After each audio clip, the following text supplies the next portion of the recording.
2 years ago, I started a project where I transformed an unused room in my house into a DIY crafting station equipped with a computer, a few TVs, an overhead light, an overhead camera and light system.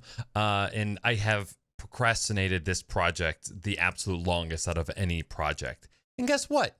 It's your fault. You and your tiny little penis. All the ladies in your life telling you the size doesn't matter, don't worry. They're liars.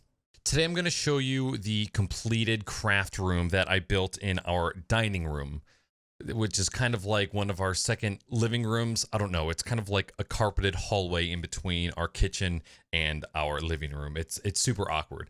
So what I wanted to do in this video was kind of show you the progression of the project, how it started, and the final product. And if you don't give a shit about any of that, you can just fast forward to the timestamp here.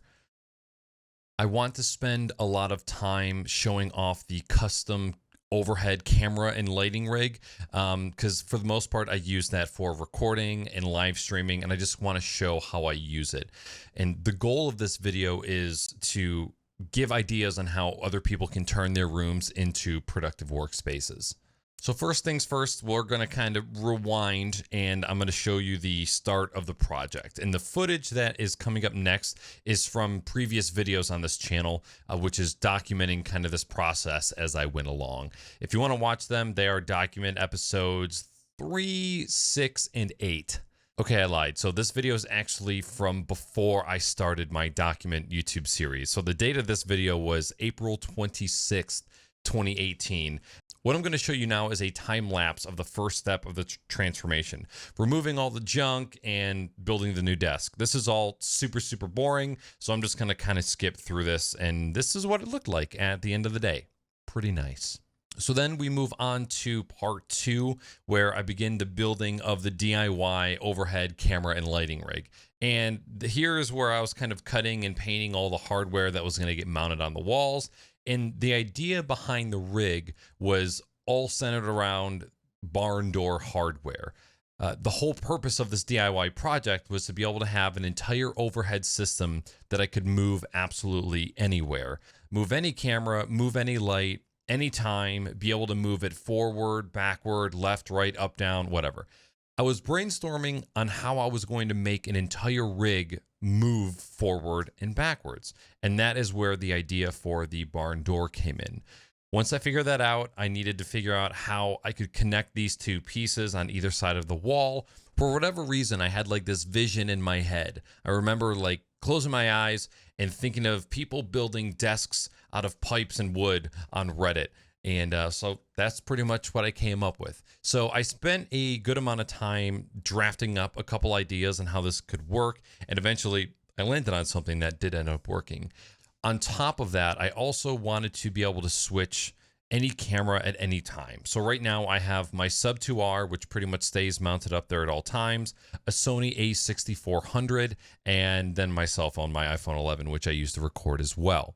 So whether I was live streaming on Twitch with the Sub 2R, or if I was live streaming or recording using my phone, going to Twitter or Instagram, or if I was trying to get footage for a YouTube video using my a6400, I wanted them to be interchangeable at any time. And another obstacle that I had was I also needed all of those devices to be interchangeable on all of my tripods. So like you might not be able to see it, but right there, back there, I've got a cheap little Amazon tripod. And then I have another Amazon tripod, which is currently housing this camera on this desk. And I wanted all 3 cameras to be able to go on all 3 mounting systems at any given time. That was kind of a struggle as well, but you know, I just ended up finding some tripods that had some Arca Swiss plates, and it ended up working out. The second video documenting this project, I started to dive into building the rig on the walls. And since I'm going to be explaining how this entire rig works later in the video, I'll just kind of skip over this part. What I will show you is how sturdy this thing is and how strong I am. And at the end of this video, you start to kind of see the project come to life. Too bad I can't show you any of the rest of the footage because there isn't any. During this project, in like the middle of shooting, I had just gotten so fed up with having to move the camera around and document what I was doing because I was hitting a bunch of road bumps and I was getting frustrated. So I just zoned in on the work and I just did that. And I completely negated filming anything else. And so much so that I completely forgot that I was recording in a project in the first place. I just got so focused on what I was doing. And then I ended up finishing this part of the project without even really knowing it. And it wasn't until afterwards that I realized I wasn't recording anything. So I'm going to show you a small snippet from one of these previous episodes where I do a little bit of a monologue showing the completed part of that part of the project. Making the sliding mounts for both the camera and the lights. So this part isn't that exciting. It was just rebuilding the rig and the mounting mechanism for it. So here's some pictures of what it looks like. And unfortunately, that's where I have to end this video because I don't have any footage. But for the next video, I started, recording the process of rebuilding the sliding mechanisms for the lamp and the camera. And that episode will be out sometime next week. So, yeah. I wanted to be able to have 3 lamps and 1 camera mount that I could slide to and from. And I drew up an idea for this and then just immediately built it afterwards. It looks kind of terrible, but it works really, really well. What I did was I took 1-inch PVC pipe, screwed that into a wooden platform, which would allow me to secure whatever the hell I wanted to it. I then put these little felt pads that you usually put on the bottom of furniture so you don't scratch your hardwood floors.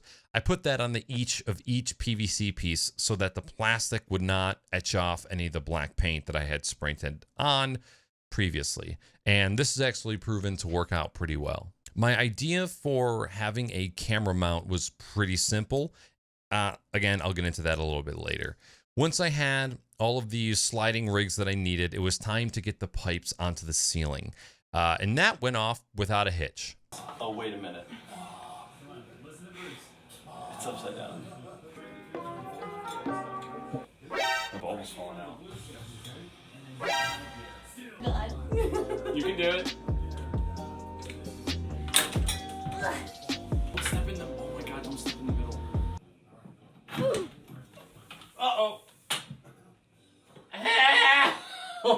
And then boom, we had ourselves an awesome room. And at the end of that 3rd episode, the craft room looked like this, which is just about done. And that brings us to the current day.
I absolutely love this room. Aside from my office, this is my absolute favorite room in the house. It is resourceful, it is spacious, it is versatile, and both my girlfriend, both my girlfriend, both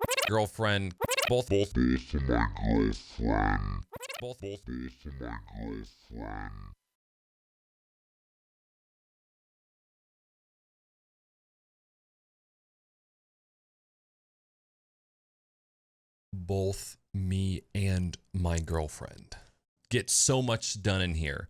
At the time that I built this, my girlfriend was still streaming on Twitch, and she would stream the creative process of her papercraft models, which are freaking amazing. And I'm going to show you a couple of those now.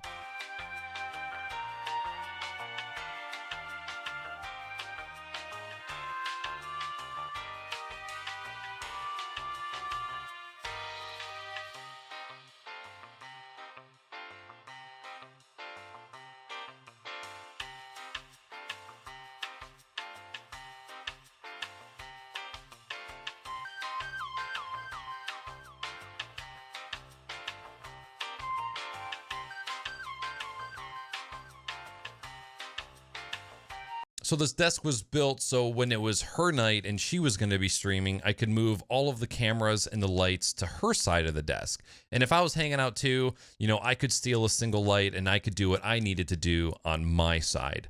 And then if it was my turn to stream, I could move all of the equipment over to my side of the desk and then do what I needed to do. And I'm going to give you a quick overview of kind of the key points of this room and how it works. All right, so number one is countertop and cabinets from IKEA.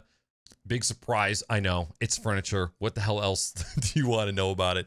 The one thing I can say is that if you plan on doing something like this, don't buy this particular countertop. It's super reflective and it's really hard to get like a good clean image out of a camera. And also I've noticed that the top of this countertop has started to chip in a couple places. It was super cheap. I think it was like $60 for 8 feet. I got what I paid for. I just wouldn't recommend it if you're thinking about going the same route. Number two, the streaming computer is actually my old gaming PC. So it has a Core i7 3770K, 16 gigs of RAM. I think it has a 780 Ti for a graphics card. Nothing special, but really, really good for kind of a low workload streaming PC.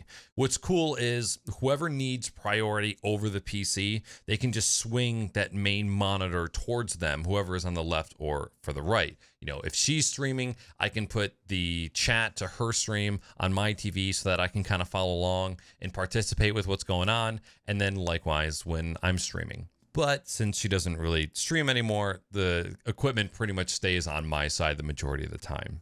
Number three, these overhead lights are $10 from Target. I used to have the LifeX day and dusk mini bulbs that were in each of these lamps so that I could control them with Alexa or Siri. But they ended up just being kind of too dim and they didn't really illuminate the projects that I was working on good enough. My girlfriend, Matt Weenie, she had some light bulbs that were left over from one of her light setups for when she streamed back in North Carolina. And so I just kind of stole those. Number four, the camera rig. Now, as I explained before, the functionality I required of this camera rig was to be able to move forward, backward, left, right, up, down. I knew that I was going to be switching between camera lenses and my focal length and FOV were always going to be fluctuating. So I used the same mounting idea that I used for the lamps, but instead I was able to integrate a monopod into the middle of this. This would also give me a 1/4-inch thread at the end of the monopod so that I could mount whatever camera hardware I felt like at the time. Now, at the time of filming this, I had really only worried about mounting a single camera. I had took an old PC case that I had lying around. I cut some squares out of the sheet metal and I was able to make like my first jerry-rigged sub-2R mounting plate. On that plate, I was able to mount a 360 ball head and then, using the camera mount with the 1/4-inch 20 thread. But now that I had my iPhone 11 with its moment lenses, I had my Sony a6400 with its Sigma 1.4 16mm lens, and then I also had my sub-2R camera that had a plethora of lenses. And this way I was able to use them all however I wanted. Actually, just about a month ago, I built a completely new mounting rig system. I went from this to this. And while this new one isn't as sturdy because I have it mounted on one of the quarters, I need to rebuild it again. I just didn't have the materials at the time. And with the current pandemic that's going on, I'm not going shopping anytime soon. So this will have to do. Number five is kind of an amalgamation of a bunch of key points that you could just look at for a few seconds and go, oh yeah, I understand. The tool shelf and the paint shelf. The tool shelf is some pegboard that I bought from Lowe's, and I screwed it into a frame that I built out of some 1x wood. And then I mounted the whole thing to the wall, and then I purchased some pegboard hardware so that I could mount whenever I wanted to, whatever tools I needed, at any given moment. For Matt Weenie's paint shelf, I built this out of 1x3 pine, I think, and then I had her paint and prime and paint it. Mounted that to the wall with some L brackets. Bob's your uncle. This craft room has been an ultimate joy to have. I've had over 25 plus live streams in this room, just kind of building keyboards, talking shop, hanging out with the community, and it has been awesome. And on the days that I just need a room outside my office to go and get some work done, I can sit there with either my work laptop or my iPad, hook it up to the TV, and I'm good to go. There is plenty of power to hook up whatever devices I need. There are tons of tools for whatever project I want to work on. I would trade this room for a dining room or a living room any day. Thank you guys so much for checking out this video. I hope you have an awesome day. And as always, Get that ass sucked!